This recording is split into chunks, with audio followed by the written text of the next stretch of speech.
کہا جاتا ہے کہ جب سب دروازے بند ہو جائیں، جب انسان کی کوششیں تھک جائیں، جب آنکھوں سے آنسو اور دل سے سسکیاں خاموش ہو جائیں، تو وہاں سے اللہ کی مدد شروع ہوتی ہے۔ آج کی یہ ویڈیو اسی لمحے کے بارے میں ہے جب اللہ تمہاری ناممکن دعا پر راضی ہونے لگتا ہے اور تمہیں دو خاص نشانیاں عطا کرتا ہے۔ یہ ویڈیو تمہارے دل، تمہارے یقین اور تمہارے رب سے تعلق کی ایک گواہی بن سکتی ہے۔ آخر تک ضرور دیکھنا، کیونکہ ہو سکتا ہے آج تمہیں وہ جواب مل جائے جس کے لیے تم مدتوں سے دعا کر رہے ہو۔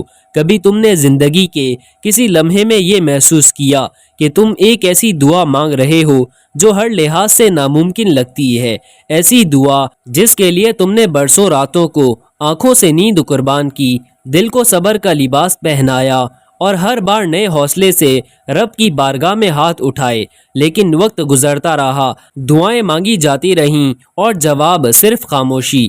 تب دل کہتا ہے شاید رب نے میری پکار کو رد کر دیا ہے، شاید میں اس کے قابل نہیں ہوں، یا شاید میری قسمت میں وہ چیز ہے ہی نہیں جس کے لیے میں دعا کر رہا ہوں۔ لیکن ایک لمحہ آتا ہے جب آسمان کے دروازے کھلنے لگتے ہیں، جب تمہاری دعا عرش الہی تک پہنچ جاتی ہے، اور جب رب تعالیٰ اس دعا پر راضی ہونے لگتا ہے تو وہ تمہیں دو نشانیاں ظاہر کرتا ہے، ایسی نشانیاں جو عام آنکھوں کو نظر نہیں آتی، لیکن ایک ٹوٹے ہوئے دل اور سچے یقین والے انسان کو صاف صاف دکھائی دیتی ہیں۔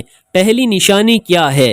سکون، ایسا سکون جو دنیا کے کسی لمحے، کسی شخص، کسی بات سے نہیں آتا، بلکہ صرف اور صرف اللہ کی قربت سے آتا ہے۔ تم وہی دعا مانگ رہے ہوتے ہو جو تمہیں کبھی بے چین کر دیتی تھی، لیکن اب اس میں بے قراری نہیں ہوتی، دل میں ایک خاموشی، گہرا اور مضبوط یقین ہوتا ہے۔ تمہیں لگتا ہے کہ سب کچھ ٹھیک ہو جائے گا، حالانکہ ظاہری حالات ویسے ہی ہیں۔ رب کی طرف سے تمہارے دل میں وہ سکینت ڈال دی جاتی ہے جس کا ذکر قرآن میں بھی آیا ہے۔ وہی ہے جس نے مومنوں کے دلوں میں سکون نازل فرمایا۔ یہ سکون رب کا وہ اشارہ ہوتا ہے جس سے وہ کہتا ہے تمہاری دعا ضائع نہیں گئی، میں تمہارے ساتھ ہوں، تمہیں تنہا نہیں چھوڑا۔ یہ سکون کسی بیرونی شے سے نہیں بلکہ تمہارے اندر سے ابھرتا ہے۔ یہ اس بات کا ثبوت ہوتا ہے کہ تمہارا رشتہ رب سے جڑ چکا ہے۔ اب تمہیں ظاہری دنیا میں کچھ دکھائی دے یا نہ دے، تم جانتے ہو رب سن رہا ہے۔ دوسری نشانی، وہ غیر متوقع اشارے ہوتے ہیں جو تمہارے رب کی طرف سے آتے ہیں۔ تم جس چیز کے لیے دعا مانگ رہے ہوتے ہو، اس سے جڑے لوگ، باتیں، حالات یا رشتے اچانک تمہاری زندگی میں آنے لگتے ہیں۔ ایسا لگتا ہے جیسے کائنات کا ہر ذرہ تمہیں کچھ کہنے کی کوشش کر رہا ہے، تیار ہو جاؤ، تمہاری دعا قبول ہونے والی ہے۔ کبھی کوئی اجنبی تمہیں وہ بات کہہ دیتا ہے جو تم نے اپنے رب سے تنہائی میں کہی تھی۔ کبھی وہ موقع تمہارے سامنے آ کھڑا ہوتا ہے جس کا تم نے تصور بھی چھوڑ دیا تھا۔ یہ سب محض اتفاق نہیں ہوتا، یہ اللہ کی خاص ترتیب ہوتی ہے تمہیں یہ بتانے کے لیے کہ وہ تمہارے دل کی ہر دھڑکن سے واقف ہے۔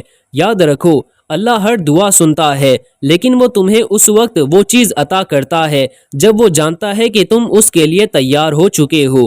بعض دعاؤں کو دیر سے قبول کرنے میں تمہاری تربیت، تمہارے دل کی صفائی اور تمہارے یقین کا امتحان ہوتا ہے، اور جب تم ان دو نشانیوں کو محسوس کرنے لگو، دل کو سکون اور مسلسل اشارے، تو سمجھ جاؤ تمہاری دعا اس رب کے ہاں قبولیت کی دہلیز پر ہے۔ اب صرف ایک قدم باقی ہے، وہ قدم جو تمہیں سجدے میں رکھنا ہے، یقین کے ساتھ، صبر کے ساتھ اور کامل اعتماد کے ساتھ۔ اگر تمہاری دعا نے تمہیں اللہ کے قریب کر دیا ہے تو یاد رکھو وہ دعا کبھی ضائع نہیں ہو سکتی۔ رب تمہیں وہ نہیں دیتا جو تم چاہتے ہو، بلکہ وہ دیتا ہے جو تمہارے حق میں بہتر ہوتا ہے، اور اس وقت جب تمہارا دل دنیا سے نہیں صرف اسی سے وابستہ ہو جائے، جب دل سے نکلی دعا یقین سے جڑ جائے، تو اللہ ناممکن کو ممکن بنانے لگتا ہے۔ یاد رکھو، جو دعا تمہاری نیندیں لے جائے، جو تمہیں سجدوں میں بھی رلا دے، اور پھر بھی تم اس دعا سے پیچھے نہ ہٹو، تو وہ دعا تمہارے رب کے دل میں جگہ بنا چکی ہوتی ہے۔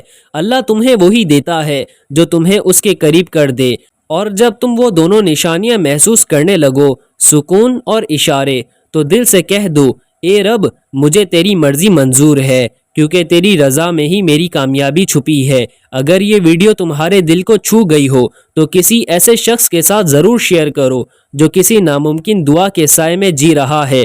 شاید تمہاری ایک شیئر کسی کے لیے روشنی کا دروازہ کھول دے۔ اللہ تمہاری ہر دعا کو قبول فرمائے، آمین۔